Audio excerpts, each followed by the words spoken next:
In every country on earth, people wake up trusting that their money will hold its value. Most never wonder who keeps that promise alive. In the early months of 1992, a quiet memo circulated inside several central banks. It warned that a handful of institutions were exerting more influence over global currencies than entire governments. The memo was never meant for the public. Yet the events that followed showed how accurate it was. A retired analyst from London later recalled how he watched traders stare at their screens as the British pound slid minute by minute. He said the room felt strangely calm. Not because the crisis was small, but because everyone seemed to know that the real decisions were being made far away from the trading floor, by institutions most people had never heard of. This topic matters because currency value shapes the price of food. It shapes the cost of medicine. It shapes retirements. It shapes the comfort of ordinary families. And yet the power behind those values sits with a circle so small it could fit inside one boardroom. For a viewer at home, the idea can feel unsettling. Most of us imagine money as something rooted in our own nation. But your savings and your future purchasing power may depend on meetings held in Basel or Washington, or inside a private office in New York where decisions reportedly unfold with almost no public visibility. Have you ever wondered who actually pulls the levers that keep a currency stable or send it into crisis? In a moment, we will take a slow step back and look at where this story truly begins. The real story begins long before modern screens and instant trades. It begins in the late 1920s, when several central banks quietly agreed that global stability required a private place to coordinate. That idea led to the creation of an institution in Basel in 1930. Its purpose was described in public as technical. But according to archived records, its earliest meetings often focused on deciding how war debts and currency settlements should flow between nations. Most people at the time never heard its name. They only felt its decisions through rising or falling prices in their daily lives. A shopkeeper in Prague later wrote in his diary that he found it strange that his currency shifted even when nothing changed in his own city. He wondered who was actually deciding its fate. His note captures a quiet truth that shaped the entire century. The overlooked detail that started everything was coordination, not control, not dominance. Just a few institutions agreeing to act in sync. When one raised rates, the others often followed. When one tightened reserves, the ripple touched markets thousands of kilometers away. This early structure became the foundation for every major currency decision that came later. One retired archivist in Switzerland recalled seeing handwritten letters between governors. She said the tone felt almost personal, like old friends maintaining a delicate balance across continents. Her memory offers a small window into how informal the early system truly was. Have you ever noticed how the biggest financial shifts often trace back to small agreements that most people never hear about? In the next part, we will see the first moment when this quiet coordination turned into real power. The first real shift in power arrived quietly in 1944. Representatives from 44 countries met in New Hampshire for what became the Bretton Woods Conference. The public message was stability after war. The private outcome was a new hierarchy of currency influence. Under the agreements, the United States dollar became the anchor. Other currencies tied themselves to it at fixed rates. Gold sat behind the dollar as the final promise. Institutions like the International Monetary Fund were created to supervise the system. On paper, it looked balanced. In practice, it shifted enormous power toward a few central banks. Insiders reportedly noticed the change almost immediately. Minutes from early meetings show that smaller nations often adjusted policy only after guidance arrived from Washington. An economist in Italy later recalled that exchange rate decisions began to feel decided before local debates even started. The coordination of the 1930s had turned into structured authority. The moment became unmistakable in August 1971. President Richard Nixon ended the dollar's link to gold. The decision took minutes to announce. Its effects reshaped every currency overnight. From that point forward, value rested less on metal and more on institutional trust, especially trust in bodies like the Federal Reserve. An American banker later said that after 1971, traders stopped asking what gold was doing. They started asking what central banks would do next. That small change in thinking marked a major transfer of power. When money is no longer tied to something physical, who do you think truly controls its value? That question leads directly into the machinery that operates behind the scenes. The hidden mechanism is not a single room or a single meeting. It is a process built on routine coordination between a small group of institutions. Central banks share data on reserves, interest rates, and currency pressures almost continuously. Much of this happens through scheduled calls and private reports rather than public announcements. One key hub is the Bank for International Settlements. It hosts regular gatherings where central bankers speak candidly. Archived records show that policy intentions are often discussed months before the public hears anything. By the time headlines appear, many outcomes are already priced into markets. The mechanism works through expectations. If one major central bank signals tightening, others often follow. Not because they are forced, but because failing to align can trigger capital flight within days. This creates a narrow path where independent decisions quietly converge into shared action. A former official from a Nordic central bank once explained that these meetings felt less like negotiations and more like alignment checks.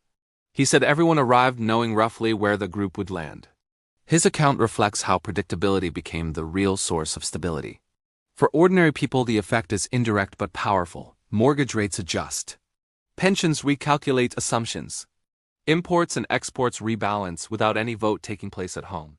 When so much depends on coordination rather than command, where do you think accountability actually sits? Understanding that question sets the stage for the consequences that followed. The consequence nobody expected arrived slowly and almost invisibly. By the late 1980s, currency stability began to favor financial markets over domestic industries. Archived balance of payments data shows capital moving faster than trade goods. Money could leave a country in hours while factories took years to build. One document from 1994 inside the International Monetary Fund noted that sudden capital reversals were becoming more frequent. At the time, this was treated as a technical issue. Insiders allegedly underestimated how destabilizing speed itself would become. A small manufacturer in Thailand later recalled how local demand stayed strong even as the currency weakened. He could not understand why prices rose when his orders had not fallen. Months later, foreign investors withdrew funds almost overnight. The shock had nothing to do with his business. It came from distant decisions reacting to interest rate signals abroad. By 1997, official figures show several Asian currencies losing over 30% of their value within months. Rescue packages followed quickly. They came with conditions that reshaped banking systems and public spending. Some policymakers privately admitted they were surprised by how quickly local control evaporated. If markets can move faster than governments can respond, who actually feels protected? That question lingered as the system moved toward its next escalation. The escalation came from attempts to prevent the next crisis rather than cause one. After 1997, central banks began accumulating larger foreign currency reserves. By 2005, global reserves had reportedly surpassed $4 trillion. Much of it sat in U.S. government debt. This shift tightened the bond between national savings and a few dominant currencies. Institutions like the Federal Reserve and the European Central Bank gained even greater influence. Their policy signals now affected not just borrowing costs, but the safety buffers of entire nations. Technology amplified the process. Electronic trading platforms compressed reaction times from days to seconds. Algorithms reportedly began adjusting positions based on central bank language alone. A single phrase in a policy statement could move billions before human analysts finished reading. A former risk manager in Singapore once said that markets stopped waiting for confirmation. They moved on anticipation. He recalled watching capital flows reverse before any official action was taken. The expectation of coordination became as powerful as coordination itself. Governments responded by aligning policies even more closely. Interest rate paths narrowed. Reserve strategies converged. Differences that once reflected local priorities slowly diminished. When anticipation moves faster than decisions, can leaders still shape outcomes? That tension pushed the system toward a critical breaking point. The breaking point arrived in 2008. It began not with a currency but with credit. Losses tied to U.S. housing spread through balance sheets across continents within weeks. Interbank lending froze as trust evaporated. At the center stood the Federal Reserve. In September, emergency facilities expanded at a pace never seen before. Trillions of dollars in liquidity were authorized in months. Swap lines were opened with foreign central banks to prevent dollar shortages abroad. According to archived transcripts, some officials were stunned by the scale required. A European central banker later said the phone calls felt constant and urgent. He recalled that decisions once debated for weeks were made overnight. The system held, but only by stretching beyond its original design. For ordinary citizens, the moment felt confusing. Banks were rescued. Jobs disappeared. Savings shrank even as markets stabilized. The protection of the system did not always feel like protection of people. One analyst who observed the crisis firsthand said that after 2008, the idea of independence quietly ended. Central banks had crossed a line into permanent coordination. There was no clear path back. When survival requires shared action, can separation ever truly return? That question hung in the air as the deeper pattern became impossible to ignore.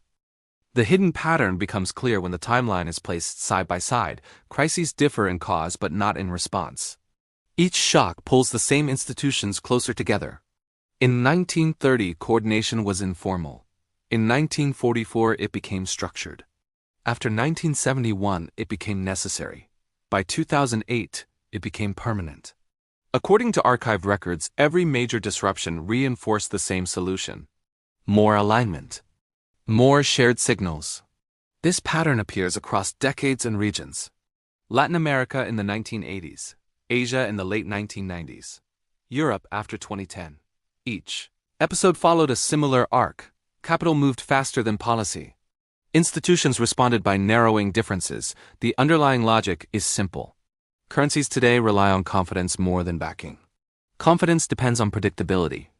Predictability requires coordination among those with the most influence. Over time, this concentrates decision-making into fewer hands. Not by design alone, but by repeated necessity. A former advisor to the European Central Bank once remarked that independence still existed on paper. In practice, he said, deviation had become too costly. Markets punished surprises instantly. Stability rewarded sameness. This is the pattern that ties everything together, not a secret plan. Not a single authority, but a system that learns the same lesson again and again. If predictability is the price of stability, what happens to choice? That question leads directly to the world we now live in. The long-term consequences are now part of everyday life. Currency swings that once unfolded over years now happen in weeks. According to central bank data, the share of global reserves held in a few major currencies has remained above 80% for over 2 decades. This concentration shapes how nations plan budgets and manage crises. Modern policy decisions echo older ones. When the Federal Reserve signals a shift, emerging markets often react immediately. Interest rates move. Capital flows adjust. Local priorities are sometimes postponed to avoid market stress. Debt has become more sensitive to global signals. Governments borrow knowing that alignment lowers costs. Deviation raises them. A finance official in South America once said that policy meetings now begin by asking what global conditions allow rather than what voters need. For households, the effects are subtle but persistent. Mortgage rates rise in countries with stable inflation. Savings earn less even when growth returns. These outcomes are rarely tied back to distant coordination. They are experienced as normal. Technology has deepened the pattern. Real-time data feeds link central bank language to trading algorithms worldwide. Reactions happen before explanations. The gap between decision-makers and citizens widens quietly. When so much influence operates beyond borders, how does accountability adapt? That question brings us to the final frame of this story. The final frame is not about control, but about consequence. Over nearly a century, a small circle of institutions learned how to keep currencies from collapsing. Each crisis taught the same lesson: act together or fail separately. This cooperation stabilized markets. It also narrowed the space for independent choices. Nations gained protection from sudden shocks. They gave up some freedom to move alone. The trade-off was never fully discussed, it simply became normal. History offers a familiar echo. After the Second World War, fixed exchange rates brought calm and growth. They also limited flexibility. When pressure built, the system eventually broke. Today the structure is different. But the tension feels similar. A former central banker once said that stability is most invisible right before people start to question it. When money works smoothly, few ask why. When strain appears, attention returns to those quiet rooms where decisions are made. The meaning of this story is not hidden power. It is accumulated habit. A system shaped by repetition rather than design. Understanding that helps explain why change is so difficult. If stability depends on staying in step, how far can any currency really step away? The answer rests with how this pattern continues to evolve. The story ends where it began, with trust. Not trust in money itself, but trust in the institutions that quietly support it. For decades, their decisions stayed in the background. They were felt through prices rather than headlines. Most people never needed to know how the system worked. Only that it kept working. Today that distance feels smaller. Global events ripple faster. Signals travel instantly. The quiet structure behind currencies is easier to sense, even if it remains hard to see. Understanding this pattern does not require agreement or alarm. It simply offers clarity, why certain choices repeat, why alternatives feel limited. If this perspective changed how you think about money and power, I would like to hear your thoughts in the comments. If you enjoy calm stories that explain how the world quietly fits together, you may want to subscribe. New stories appear here from time to time.